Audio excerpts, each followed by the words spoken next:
Hello বন্ধুরা, আজকে আমি তোমাদের জন্য অসাধারণ একটা Chinese fantasy and romantic drama নিয়ে চলে এসেছি। এখন চলো দ্রুত গল্পের ভিতর ঢুকে পড়ি। গল্পের শুরুতে দেখা যায় একটি মেয়ে অফিসের ডোর খোলার আগে কোম্পানির সিও ডোরটি খুলে ফেলে। তখন হাতের ছবি সহ পড়ে যাবে, ওই সময় সিও তার হাত ধরে নেয়। মেয়েটির নাম ছিল লিও কাইমাং আর ছেলেটির নাম মিস্টার চ্যাং।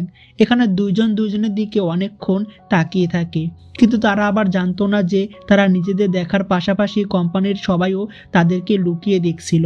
সিও এটা দেখে লিওর হাত ছেড়ে দেয়। লিও নিচে পড়ে যায়।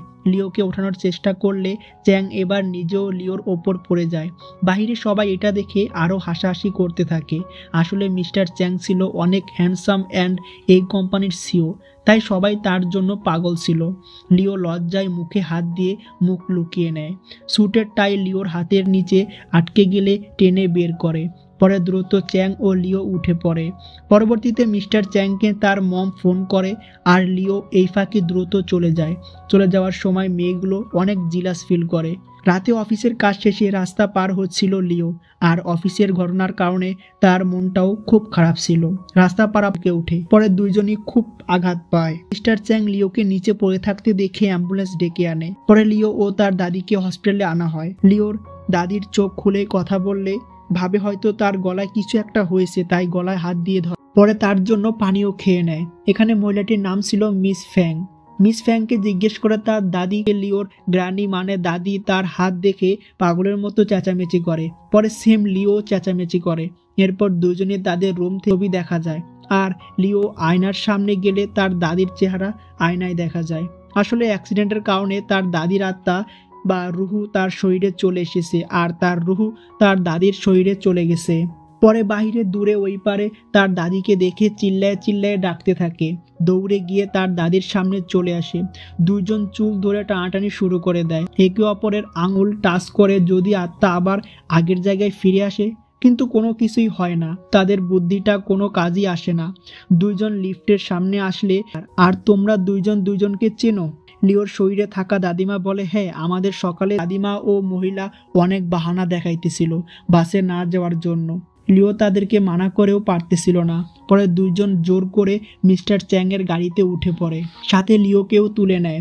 পরে চ্যাং গাড়িতে উঠে পড়ে। লিও তার ফোনটি ফেস লক খোলার জন্য দাদিমার ফেস দিয়ে খোলে। এখানে কথায় কথায় মহিলাটি মিস্টার চ্যাংকে কোশ্চেন করে তার কোনো গার্লফ্রেন্ড আছে নাকি, যদি লাগে তো সে কাউকে দিতে পারে। তার উত্তরে বলে, আমার লাগবে না আন্টি। গাড়িতে অন্য দৃশ্যে নিয়ে যায়, যেখানে অফিসে দাদিমা মানে লিওর শরীরে থাকা দাদিমা কালারফুল কাপড় পরে অফিসে চলে আসে, অফিসের ইউনিফর্ম বাদ দিয়ে। এসেই প্রথমে ডাইরেক্টর চ্যাং বলে ডাক দেয়। লিও তাকে চ্যাংয়ের ফটো ফোনে দেখিয়েছিল, আর এখন সামনাসামনি দেখে কিছুটা নার্ভাস হয়ে যায়। চ্যাং চলে যাবার পর মেয়েগুলো বলে, এই তুমি এরকম ড্রেস পরে অফিসে এসেছো কেন? মেয়েটির উত্তরে বলে, তোমার সাথে দেখা হয়ে ভালো লাগলো, আর হেল্প করার জন্য ধন্যবাদ জানাই। তাদের কাজ করতে বলে ড্যাং ড্যাং করে চলে যায়। মেয়েগুলো তার এমন কথা শুনে অবাক হয়ে যায়। পরবর্তীতে গল্পে আমাদের একটি ছেলেকে দেখানো হয়। ছেলেটি সাইকেলে করে এসে লিওকে দাদিমা ভেবে ডাক দেয়। দাদিমা ভেবে বলে, চলেন আপনাকে একটু আমার সাইকেলে করে ঘোরাই। ছেলেটির নাম ছিল মিং ইয়াং। ছেলেটি মেডিসিন নিয়ে স্টাডি করছে। বর্তমানে নিজের বাসায় TCM ডক্টর হিসেবে কাজ করে। সবাইকে বিশেষ চিকিৎসা পদ্ধতিতে চিকিৎসা করত। লিও সুই দেখে ভয়ে চলে যেতে চাইছিল, পরে ডাক দিলে আবার ফিরে আসে। এখানে মিং ইয়াং তাকে একটা শুজ দেয় তার সুস্থভাবে হাঁটার জন্য। লিও সুই দেখে অনেক ভয় পেয়ে যায়। ওখানে ওই মহিলাটি মিস ফাং আসলে দ্রুত ওইখান থেকে বের হয়ে যায়। অন্যদিকে দাদিমা ভাবে কিভাবে লিওর মতো এত নটি অ্যাক্টিং করবে। এখানে দাদিমা সবার কাজ দেখে আর ভাবে কিভাবে সে একটু মজা করবে। পরে টেবিল খুলে দেখে মিস্টার চ্যাং এর আর্ট করা ছবি। মনে মনে লিওকে বলে, সমস্যা নাই, আমি তোমাকে অবশ্যই হেল্প করব।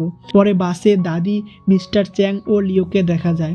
লিও পড়ে যাওয়ার সময় চ্যাং তাকে ধরে ফেলে, তার জন্য থ্যাংক ইউ বলে। তাকে সিটে বসতে বললে বসে পড়ে।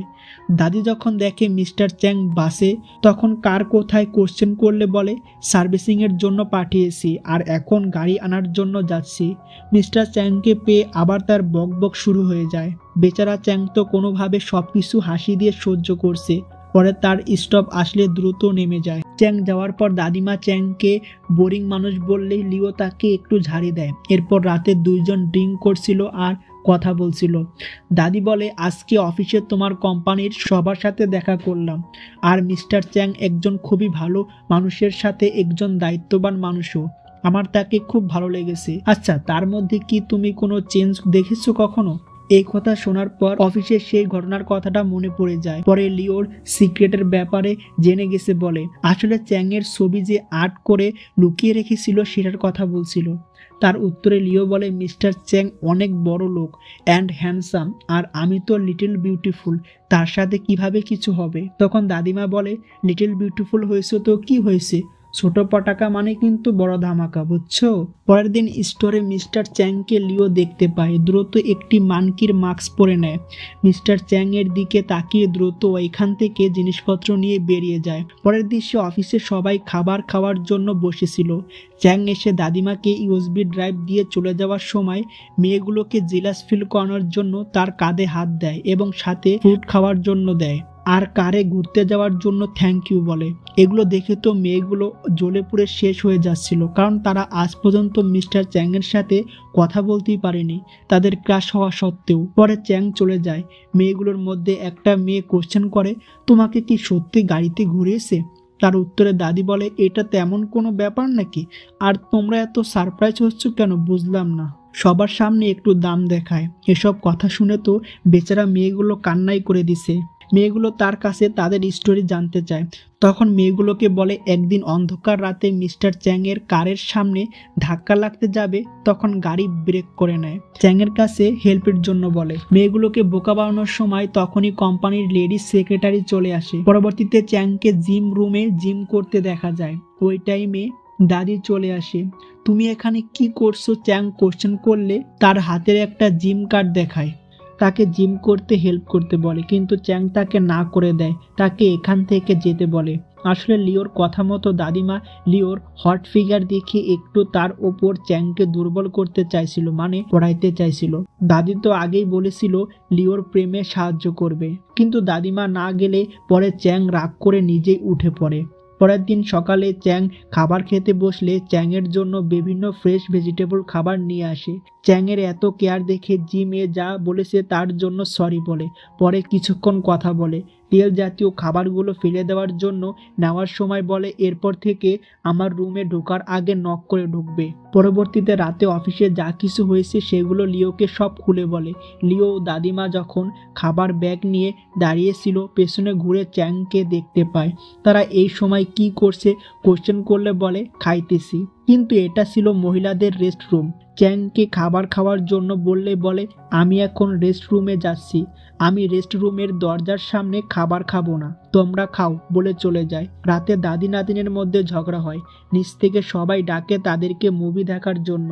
নিচে যাওয়া মাত্রই দাদি নিজেকে লিও ভেবে হ্যান্ডসাম ছেলে দেখে নিজেকে সামলাতে পারছিল না, আর লিওকে দাদিমা ভেবে এক দাদা তাকে গোলাপ ফুল দেয় গিফট হিসেবে। লিও তার হাতের গোলাপ ফুলটি নিয়ে নেয়, এমন ভাবে কথা বলছে দাদুর সাথে সে যেন তার প্রেমে হাবুডুবু খাইতেছে। এটা দেখে দাদিমা রেগে যায়, কারণ বডিটা তো তার। লিও দাদিমাকে বারণ করছিল তার বডি নিয়ে ছেলেটার সাথে ফ্লার্টিং করতে, কিন্তু কথা না শোনার কারণে লিও ও দাদাকে পটাইতেছিল। এরপর দুজনের ফেসকে কাজে লাগিয়ে ফ্লার্টিং করতে থাকে। মুভিতে দেখায় মাথায় আঘাত করলে নাকি আবার আত্মা চেঞ্জ হয়ে যায়। পরে সিন কাট হয়ে লিওকে হসপিটালে দেখানো হয়, যেখানে একজন বৃদ্ধ লোক লিওকে দাদিমা ভেবে বলে, তুমি কেন চলে গেছিলে 5 বছর আগে আমাকে ছেড়ে? আসলে এটি বুড়ি দাদিমার পুরনো দিনের প্রেমিক ছিল। এখানে দাদির ফেসের কারণে লিও ফেসে যায়। কিছুক্ষণ পরে চ্যাং ওখানে হাজির হয়। ইনি ছিলেন মিস্টার চ্যাং এর দাদা। আসলে দাদা দাদির মধ্যেই কোনো চক্কর ছিল হয়তো। চ্যাং তার দাদার এরকম আচরণের কারণে সরি বলে। লিও বলে, ওকে ঠিক আছে। হসপিটালে কেন আসছে জানতে চাইলে লিও বলে, দাদি নাকি হসপিটালে ভর্তি। আসলে কি হয়েছে জিজ্ঞেস করলে খাবার খাবে তার বাহানা দেখিয়ে ওইখান থেকে চলে যায়। লিও হসপিটালে ভর্তি শুনে চ্যাং তার সাথে দেখা করতে আসে। চ্যাং এর সাথে পরিচিত হয় আর বলে যে লিও ও সে ছোটবেলার বন্ধু। চ্যাং বলে, দাদিমার কাছে শুনলাম তুমি হসপিটালে ভর্তি, তাই দেখতে আসলাম। আর তুমি ঠিক আছো তো? কিন্তু এখানে চ্যাংকে যেন ভাগাইতে চাইছিল মিং ইয়াং। পরে দাদিমা তাকে হাত ধরে টেনে বসায়। এখানে মিংয়াং আবার লিওকে পছন্দ করত। লিওকে স্যুপ গরম বলে নিজে খাইয়ে দেওয়ার চেষ্টা করছিল, কিন্তু লিওর এক ধমক খেয়ে বেচারা বসে পড়ে। স্যুপটি চ্যাংকে খাওয়ার জন্য জোর করতেছিল। ওই টাইমে লিও চলে আসে। পরে রেস্ট নেওয়ার কথা বলে মিস্টার চ্যাং চলে যায়। তার সাথে মিংয়াং ও চলে যায়। অফিসে মিটিং চলছিল নতুন প্রজেক্ট কে নিবে সে বিষয় নিয়ে। দাদিমা হাত তোলে, সে প্রজেক্টটি নিতে চায়। পরে মিস্টার চ্যাং রাজি হলে তার পেইন্টিং দেখে প্রজেক্টটি দাদিকে দিয়ে দেয়। রাতে প্রজেক্টের ব্যাপারে শুনলে লিও রেগে যায়, কারণ এটা ছিল অনেক বড় প্রজেক্ট। আসলে মিস্টার চ্যাংকে ইমপ্রেস করার জন্য দাদিমা রাজি হয় আর বলে মিস্টার চ্যাং বলেছে দাদিকে, তুমি ফার্স্ট পারসন যার জন্য আমি সুপারিশ করেছি প্রজেক্টটি দেওয়ার জন্য। এই কথা শুনে লিও অনেক খুশি হয়। সকালে দাদিমা লেট পর্যন্ত ঘুমিয়ে থাকলে তার কম্বল টেনে নিয়ে নেয়। অ্যালার্ম বাজলে লাফ দিয়ে উঠে পড়ে। দাদিমাকে বলে টাইম টু ওয়ার্ক, মানে এখন তার কাজের সময়। দাদিমা একটু রাগ দেখালে তাকে বুড়ো দাদার সাথে ডেট করাই দিবে বলে। তার উত্তরে বলে হ্যাঁ, তোমাকেও মিংয়াংয়ের সাথে ডেট করাই দিব না। এটা শোনার পর লিও বলে তোমাকে আমি 1000বার বলছি আমি মিংয়াংকে পছন্দ করি না। এখানে কিছুক্ষণ দাদি নাতিন ঝগড়া করে। পরে দাদিমা ঝাঁকানাকা ড্রেস পরে মডেলদের মতো হেঁটে লিওর সামনে আসে। পাংখু মেয়েদের মতো চোখ মারে। বাইরে এসে মিস ফাংকে তার রূপের একটু ঝলক দেখায়। মিস ফাং লিওকে এমন ড্রেসে দেখে দ্রুত তার ছেলেকে বলে লিও কারোর সাথে ডেট করতে যাচ্ছে। আসলে মিংয়াং হলো মিস ফ্যাং এর পুত্র। পরবর্তীতে মিংয়াং দ্রুত লিওকে ফলো করে চলে যায়। মিস্টার চ্যাং কয়েকটি ঘোলা ফটো হাতে নিয়ে বসেছিল। ওই সময় দাদিমা আসে। অন্যদিকে তখন লুকিয়ে লিও ও মিংয়াং তাদের কথা শোনার চেষ্টা করছিল। চ্যাং বলে তার গ্র্যান্ডপা মানে দাদার জন্ম নাকি 1975 সালে হয়েছে। দাদিমাও কথা তালে মুখ ফুসকে বলে ফেলে আমারও জন্ম সালে 1975 সালে। পরে অন্য কথা বলে কথা কাটিয়ে দেয়। এদিকে আবার মিস ফ্যাং লিওকে দেখে ফেলে। লিও কার সাথে ডেট করছে দেখানোর জন্য নিয়ে আসে। পরবর্তীতে লিওকে চ্যাং এর সাথে রেখে মিংয়াংকে নিয়ে ওইখান থেকে চলে যায়। লিওকে ঘোলা ফটোগুলো দেখায়। হাঁটতে হাঁটতে পাশের দেয়ালের রং দিয়ে আর্ট করা চিত্রগুলো দেখছিল আর কথা বলছিল। লিও বলে মাঝরাতে নাকি এখানে হাতি চলাচল করে। চ্যাং বলে সেই হাতিগুলো নাকি অনেক ইন্টেলিজেন্ট। কথায় কথায় চ্যাং এর কাছ থেকে জানার চেষ্টা করে সে কি আত্মা বা সোল বিশ্বাস করে। চ্যাং বলে হয়তো। এরপর তারা হাঁটতে হাঁটতে ফটো স্টুডিওতে চলে আসে। প্রথমবার চ্যাং বলে দোকান এখন বন্ধ, পারবে না। লিও ধমক দিয়ে ফটো দেখায়। ফটোটি দেখে বলে ঠিক করার জন্য নেগেটিভ লাগবে, কিন্তু এই ফটোর কোনো নেগেটিভ ছিল না। পরে ওখান থেকে চলে যায়। রাতে লিও চ্যাংকে আশা হারাতে বারণ করে, আশা রাখতে বলে ফটো ঠিক হবে, পজিটিভ থাকতে বলে। অন্যদিকে মিংয়াংকে নিয়ে দাদিমা মেলায় ঘুরতে চলে আসে। মিংয়াং যেহেতু লিওকে পছন্দ করত তাই অনেক কিছু তাকে কিনে দেয় ইমপ্রেস করার জন্য। মেলায় তারা দুইজনই খুব এনজয় করে। পরে বাসায় যাওয়ার সময় দুইজন হাঁটতেছিল আর কথা বলছিল। এখানে মিংয়াং তাদের ছোটবেলার কিছু আনন্দের মুহূর্ত স্মরণ করে। মিংয়াং বলে লিও আমি তোমাকে কিছু বলতে চাই। ছেলেটা অনেক নার্ভাস ফিল করছিল। শেষে বলে লিও আমি তোমাকে পছন্দ। এতটুকু বলার সাথে সাথে তার মাথায় থাপ্পড় দেয়। বলে তুমি শুধু আমার ফ্রেন্ড, এছাড়া কিছু নাও, সো আমাকে ফোর্স করবে না। এই কথা বলে সাথে সাথে ওইখান থেকে চলে যায়। এদিকে লিও কিছু আর্ট করছিল। এখানে কি আর্ট করছে গল্পের ভেতরে জানতে পারবো। তাছাড়া এখানে একটি মানকি ডলও দেখা যায়। গল্পটিতে চ্যাং এর পাস্টে নিয়ে আসে। চ্যাং একটা মেয়েকে কোশ্চেন করছিল সে নিজেকে মানকি কিং নাম কেন দিয়েছে।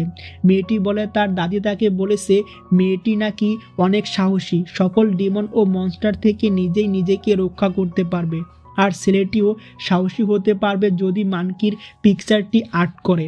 এখানে মেয়েটি ছিল লিও আর ছেলেটি মিস্টার চ্যাং। দুইজন দুইজনকে না দেখে অনেক ভালোবাসত। তাদের ভালোবাসার চিহ্ন হিসেবে এই মানকির ডলটি ছিল।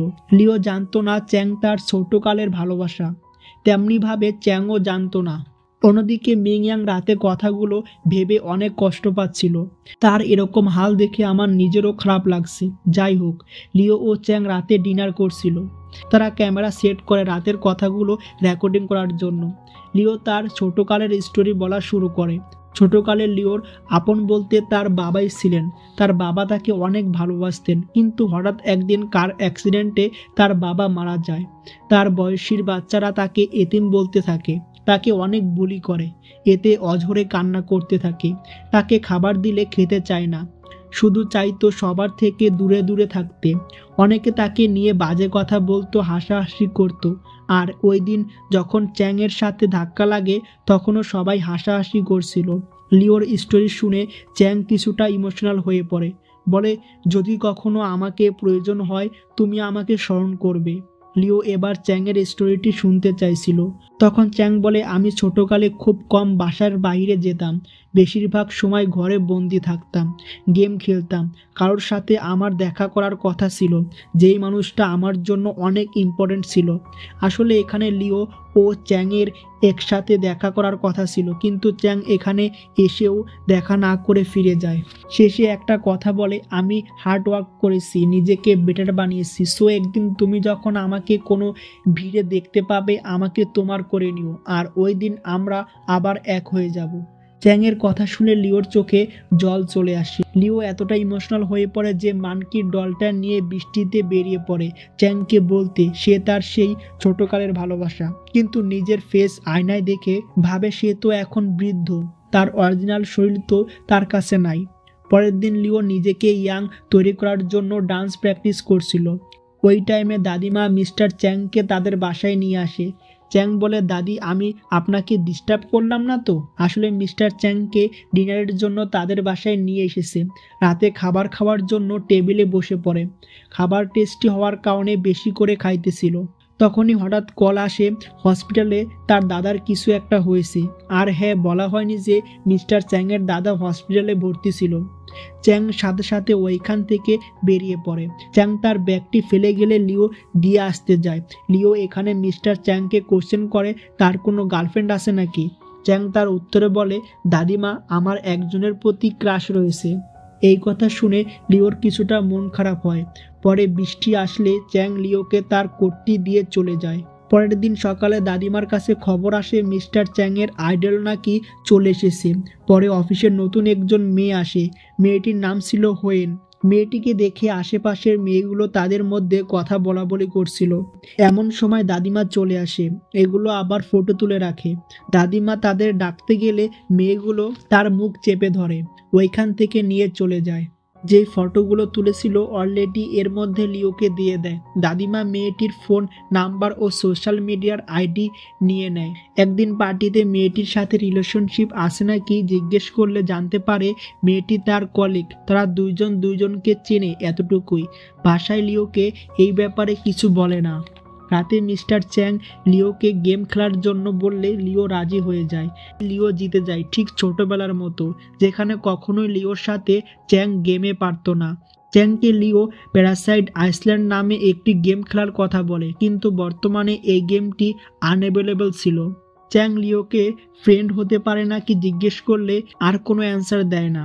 পরের দিন অফিসে যখন কাজ করছিল লিও ফোন করে বলে থিয়েটারে কেউ একজন তাকে মারতে চায়।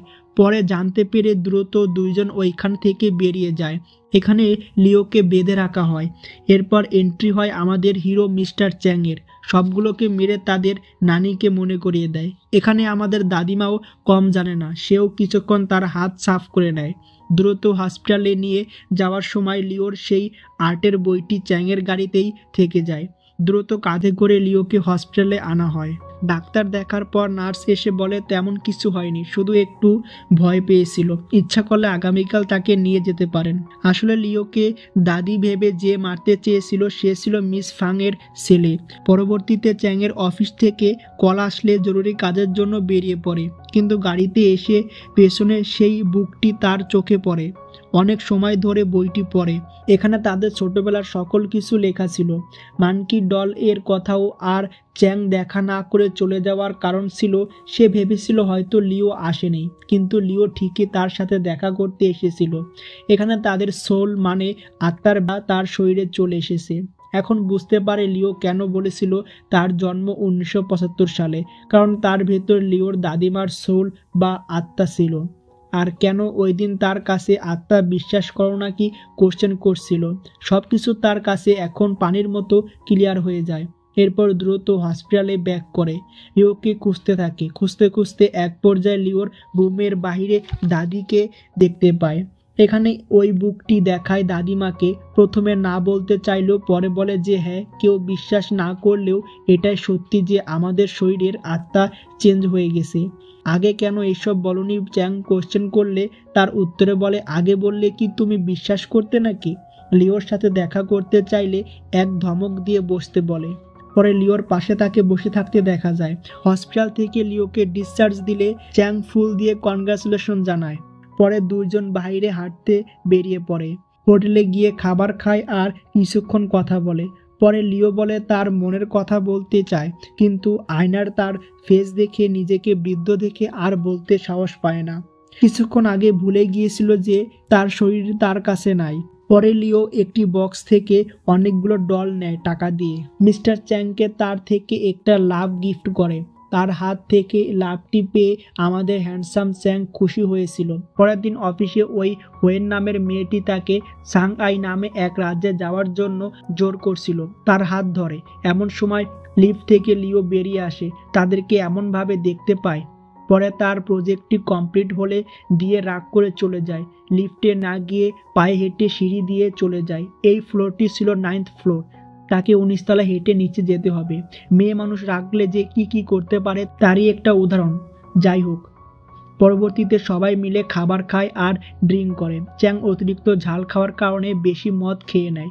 এত মদ খেয়ে নেয় যে টাল হয়ে এখানে ঘুমিয়ে পড়ে। সকালে ঘুম ভাঙলে বাইরে আসলে প্রতিবেশীরা সবাই মিস্টার চ্যাংকে দেখে সামনে চলে আসে, বলে ওয়াও সো হ্যান্ডসাম। বিভিন্ন জন বিভিন্নভাবে কথা বলতে থাকে। এখানে সবার নজর শুধু চ্যাংয়ের উপরেই ছিল। পরের দুইজন হেঁটে ওইখান থেকে চলে যায়। পরের দিন অফিসে লিওর ছোটকালের ব্যাপারে কিছু জানার চেষ্টা করে তার দাদির কাছ থেকে, বাট তেমন কিছু জানতে পারে না। রাতে প্রচণ্ড বৃষ্টি হচ্ছিল। ওই সময় তারা তিনজন হোটেলে খাবার খাইতেছিল। চ্যাং এর ফোনে রিং বেজে ওঠে যে তার দাদাকে কোথাও খুঁজে পাওয়া যাচ্ছে না, হসপিটাল থেকে মিসিং হয়ে গেছে। চ্যাং দ্রুত ওইখান থেকে বের হয়ে যায়। তার পেছন পেছন লিও ও তার দাদিমাও বের হয়ে যায়। চ্যাং তার দাদাকে দেখতে পেয়ে দৌড় দেয়। তার পেছনে দৌড় দিলে লিও পিছলে পড়ে যাওয়ার সময় তাকে ধরে নেয়। ঠিক তখনই বিজলি চমকে ওঠে। 1 মিনিটের জন্য বৃষ্টি যেন ফ্রিজ হয়ে যায়। 1 মিনিট শেষ হয়ে গেলে আবার আগের মতো ঠিক হয়ে যায়। পরে লিওকে হসপিটালে আনা হয়। লিও আচমকা উঠে পড়ে। একজনকে ধাক্কা দিলে তাকে লিও নামে ডাকলে অবাক হয়ে যায়। আসলে যেই বিজলি চমকানোর কারণে তাদের আত্মা চেঞ্জ হয়ে গিয়েছিল, আজকে আবার বিজলি চমকানোর কারণেই ঠিক হয়ে যায়। নিজেকে আয়নায় দেখলে অবাক হয়ে তাকিয়ে থাকে। পরের দিন অফিসে চ্যাং লিওকে দাদি বলেই ডাক দেয়। সে এখনো জানতে পারেনি যে তারা ঠিক হয়ে গেছে। পরে কেউ ডাক দিলে চ্যাং বের হয়ে যায়। লিও বাহিরে ওই মেয়েটির সাথে চ্যাংকে দেখে যে দুইজনকে জড়িয়ে ধরছে। কিছু না বলে লিও চলে যায়। রাতে তার দাদিমা বলে হোয়েন মেয়েটি মিস্টার চ্যাং এর কাজিন। তার দাদি চ্যাংকে নিয়ে রোমান্টিক কোনো কথা বললে পরে শরম পেয়ে চলে যায়। পরবর্তীতে সকালে তাড়াতাড়ি রেডি হয়ে বেরিয়ে পড়ে। জোরে জোরে দৌড়াতে থাকে। এদিকে আমাদের চ্যাং ও দেখা করার জন্য মানকি কিং এর সেই ডলটি নিয়ে চলে আসে। এখানে আগের সব স্মৃতিগুলো মনে করতে থাকে।